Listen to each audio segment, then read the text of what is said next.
Hi everyone, this is Anjali Saraugi here, the CEO and Chief Career Coach at Career Sarthi, and here we have again Vardhan, who is joining us from National University of Singapore from his dorm. And this is our second episode in our series about Singapore and getting into undergrad institutions in Singapore. Okay, so today's episode is going to be entirely about how we need to prepare ourselves in the form of academics. What are the kind of academic preparations one needs to have to be able to make it into a top university in Singapore? So, Vardhan, let us start with the boards once again. We touched upon this in the last discussion, but today let's talk about it a little more in detail. We will talk about the IB curriculum, the A levels, and the Indian boards. Please give us your views on, your cohort, uh, children who have made it from India, coming from various boards, and what is the kind of academic profile they have with them. Right. So I have seen here there is a larger diverse and mixed cohort. There are people from all kinds of education boards, be it the Indian boards, IB or A levels. Um, and to speak about the marks, right? It is generally expected that you would be at the top of your class, irrespective of the board you're in. Top of your class, you get as close to the highest possible grades or marks as possible. So most of the students in the Indian boards that I have talked to are actually scoring around 97% plus. Okay. For the less competitive courses, of course, the requirements are slightly lower, but you can take 97% plus as a bare minimum benchmark for both NUS and NTU. Also, to speak about IB, here 43 on 45 is a bare minimum. You must get 43, especially for the competitive courses. And I expect competition for other courses to rise too. So 43 and for above 43 ideally is a safe spot for an IB score.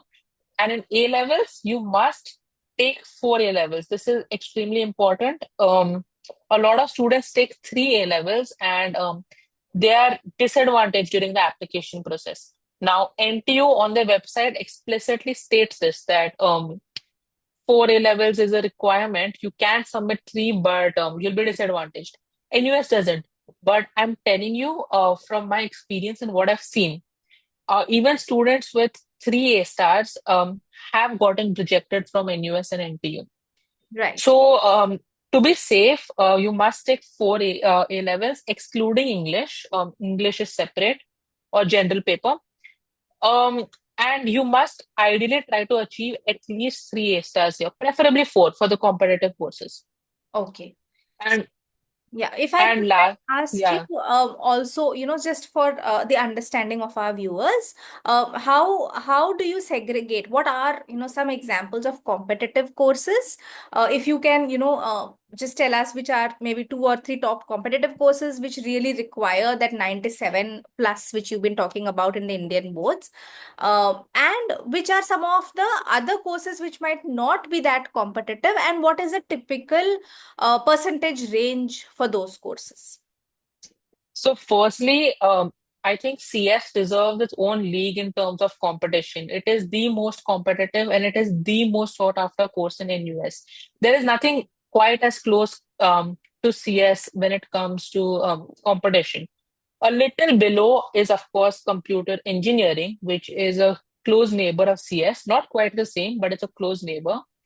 And also business. Business here is quite competitive. And then all the other courses like chemical engineering, material engineering, chemical engineering are below CE and business. Okay. That's what I've seen. And actually, irrespective of course, you still need really good percentages in academics. So if you talk about CE and business, which is that second tier I talked about, you would still need around 95, 96. Even that would be too little for CE maybe. Right. And for the engineerings like mechanical engineering, electrical engineering, um, ideally you would still want above 95%. So as a baseline for both NUS and NTU, you can take 95%. NTU still stand a chance in the less competitive courses with 90 to 93% is what I've seen. But yeah, and to talk about IB and A levels, the requirement for IB for less competitive courses is around 41 or 42. So you can get into a finance course with around 41. Um, and A levels, A levels at least two A stars for the less competitive courses. So you spoke about computer science and engineering and business, but what Mhm. about the humanities courses and life sciences? So I have seen a lot of students in at NUS who are for psychology, for economics, for things like life sciences.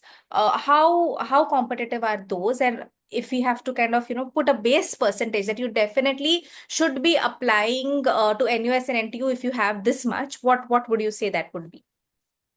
For the humanities, again, it quite honestly differs a lot. Like economics is a more competitive humanity subject. A lot of students applying to economics, but at the same time, life sciences is relatively less competitive. It's a little easier to get in. Right. But largely, okay, if you are applying to an averagely competitive course, I'm not talking about the highs or the lows. Ideally, a safe mark in the Indian boards would be around 95%. Uh, And three A stars in A levels and 43 in IB. That's a safe mark. right. Um, Yeah, yeah. so this is for NUS and NTU. And if we are talking of the others, like say SMU does not have all these courses, but there is SUSS, there is SUTD. These are also reasonably competitive, not as competitive as NUS and NTU. So what would you say would be, a baseline score that a student should have to be competitive in these universities as well? Okay, if we talk about SMU and SUTD, there you need around 90%. The requirement is a little lesser, Okay. and two A stars in A levels and around 39 or 40 in IB. That's how I would estimate it. Right. So if I could just summarize and tie this whole thing up, I would say depending on the course, whether it is humanities, whether it is business, whether it is engineering or computer science, if you're looking at the top tier, that is NUS or NTU, then a 95 plus is definitely desirable in the Indian boards, a 42, 43 plus in the IB, and at least three A stars in the A levels. And if you are looking at universities like SMU, if you're looking at SUSS, SUTD, they're slightly lesser competitive, but academically rigorous nevertheless. So, an 88 to 90 plus in the Indian boards, 39 plus in the IB, and at least two A stars in the A levels. I think that is the bare minimum that one should be looking at while applying for Singapore universities. Right.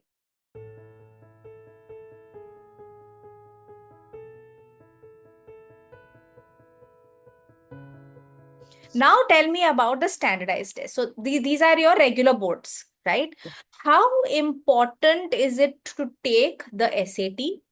And is there anything else? Are APs also required? Now tell me this from the Indian boards perspective and from the international boards perspective as well. Right. So when I was applying for NUS, and this was a big question mark on my head, are APs compulsory? Is Hmm. SAT compulsory? And the short answer is no, it's not compulsory. But the long answer is you expect that most students here are actually applying with the top grades. Right, There's a lot of capable competition, and it's only going to increase in the future. How do you stand out academically? Okay, we'll be getting into extracurriculars later, but academically, you need to build a very strong base.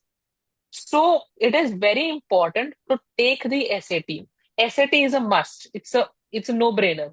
You must take SAT to give yourself a solid chance and ideally achieve a score of above 1500, preferably above 1550 for the competitive courses. right, About APs, APs are used to add academic rigor to your already very competitive curriculums. So if you're taking the state board, by the way, APs and SAT is absolutely compulsory.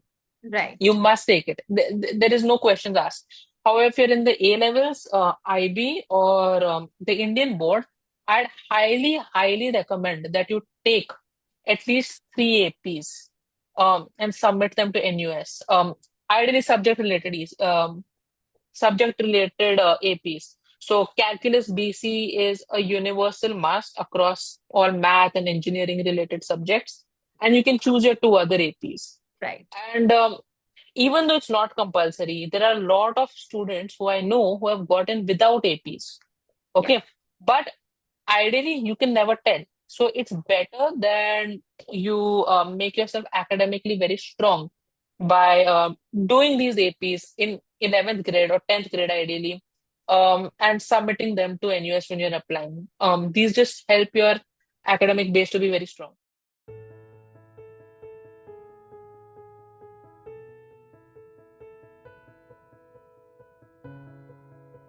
Absolutely. So, Vardhan, for reference, let us first share your, academic profile, so that Right. people know with A levels what was your profile like for an ultra competitive course like computer science, majoring in AI, and then the NUS college. So, in terms of your 10th, you had six A stars and one A in your IGC, Right. right?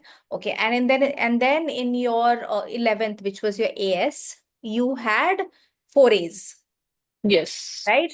And then in the 12th, which was your A2, you had four A stars and one A, which was English, where the highest was A, right? Yeah.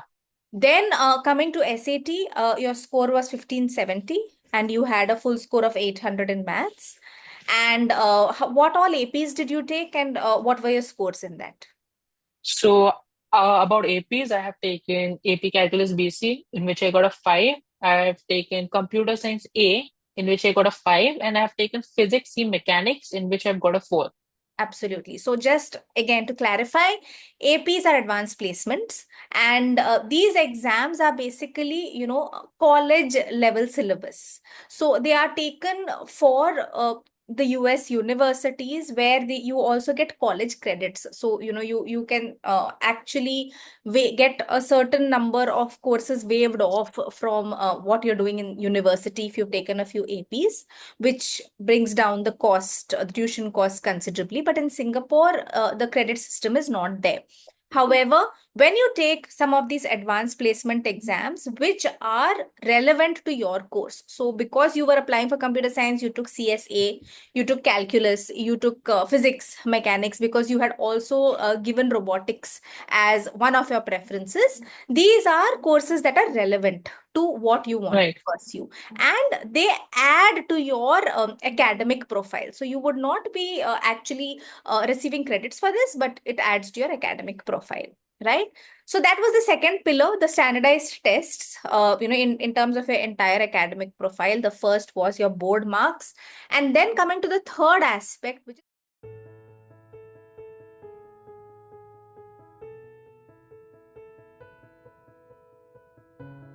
is Olympiads. So there's a lot of talk that, for these top universities in Singapore, Olympiads are mandatory, and in India we have, the National Science Olympiad, the IMO, which a lot of students actually participate in. So how important is it to participate? Is participation enough? And what kind of Olympiads would you recommend? Did you have any Olympiad in your profile? Right. So, I had only one Olympiad, which was the World Robotics Olympiad, which I came second in the on the national level at. But a lot of students around me have done a lot more than that. So especially in CS, there are a lot of IMO winners, or at least the regional version, RMO winners. They have participated in the USACO, which is the USA coding competition, and the coding Olympiad of USA.